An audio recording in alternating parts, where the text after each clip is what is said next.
Person তিন প্রকার। Person কত প্রকার? তিন প্রকার। First person, third person, second person. First person, second person, third person.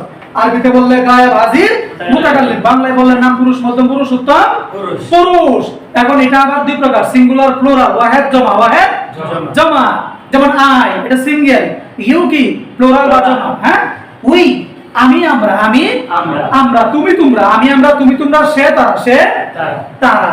তো এই পারসন গুলো যখন আমি বাক্য ব্যবহার করি, first person, second person, third person, এই যে প্রেজেন্ট ইনডিফিনিট টেন্স যখন আমি কথা বলবো, সেই ক্ষেত্রে আমি তুমি ছাড়া, আমি তুমি যা আসবে সবকিছু শেষেই প্রেজেন্ট ইনডিফিনিট টেন্সের শেষে ভার্বের সাথে এস বা ইএস যুক্ত হবে। এস বা ইএস যুক্ত হবে। এই কথাটা মনে থাকবে, জি। মনে না থাকলেও চলবে, পরবর্তী ক্লাসে আমি আবার আলোচনা করব, কিন্তু মনে থাকলে আপনার জন্য ভালো হবে। কারণ যদি আমি বলি ওই আব্দুল্লাহ কই, তাহলে আব্দুল্লাহ এখানে কোন পারসন? Third person. তাহলে তার ক্ষেত্রেও এস বাই এস আসবে। তাই সে কই, সেও কি থার্ড পারসন। আমি তুমি ছাড়া সব কি থার্ড পারসন।